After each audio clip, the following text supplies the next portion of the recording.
चीन के इतिहास में एक ऐसा भयावह और चौंकाने वाला मामला सामने आया जिसने पूरे देश को स्तब्ध कर दिया।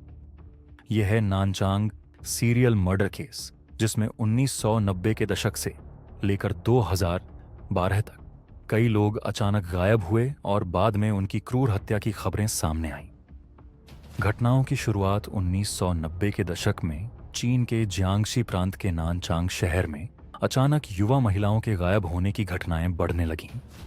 शुरुआत में इन मामलों को पुलिस ने सामान्य लापता मामले मानकर ज्यादा ध्यान नहीं दिया, लेकिन जैसे जैसे समय बीतता गया, गायब होने वाले लोगों के शव या उनके अवशेष सुनसान इलाकों, जंगलों और नहरों में मिलने लगे। इन हत्याओं का तरीका बेहद क्रूर और खौफनाक था। पीड़ितों को पहले किडनैप किया जाता, फिर उनका यौन शोषण किया जाता और अंत में गला घोंटकर या धारदार हथियारों से उनकी हत्या कर दी जाती।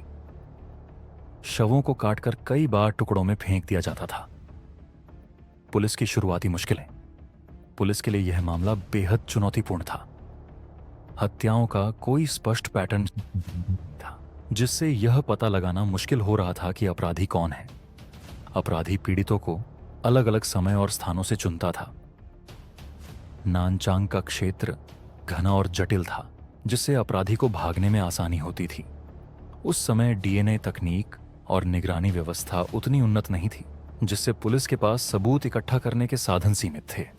झांग योंगमिंग का नाम सामने आना 2012 में एक 19 वर्षीय युवक के अचानक गायब होने के बाद मामला फिर से तूल पकड़ने लगा। पुलिस ने जांच के दौरान झांग योंगमिंग नामक व्यक्ति पर शक किया, जो एक छोटे से गांव में रहता था। झांग पर पहले भी हिंसक अपराधों का आरोप लग चुका था। वह 1978 में हत्या के एक मामले में दोषी ठहराया गया था और 18 साल जेल में बिता चुका था। झांग योंगमिंग का घर आतंक का गढ़। पुलिस जब झांग के घर पहुंची तो वहां का मंजर देखकर दंग रह गई।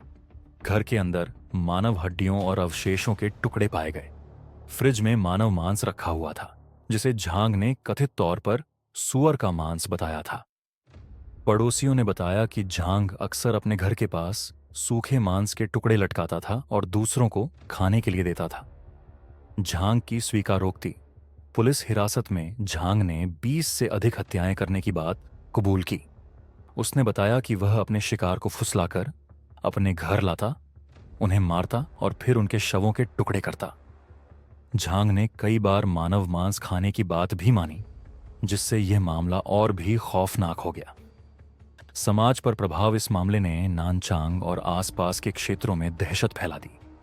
झांग का गांव पूरी तरह से सन्नाटे में डूब गया था। कई लोग इस बात से हैरान थे कि इतने लंबे समय तक झांग ने कैसे इन अपराधों को अंजाम दिया और किसी को शक तक नहीं हुआ। न्याय और सजा। 2013 में झांग योंगमिंग को अदालत ने मौत की सजा सुनाई। मामले की गंभीरता को देखते हुए उसकी सजा को जल्द ही अंजाम दिया गया। सीख और बदलाव। यह केस चीन में कानून और व्यवस्था के प्रति जनता के विश्वास को हिला देने वाला था। इस मामले के बाद पुलिस की जांच प्रक्रिया को मजबूत बनाने के लिए नई तकनीकों का इस्तेमाल किया गया। छोटे और दूर-दराज के गांवों में अपराध की रोकथाम के लिए निगरानी बढ़ाई गई। हिंसक अपराधियों की निगरानी और उनकी रिहाई के बाद उनके पुनर्वास पर भी विशेष ध्यान दिया गया।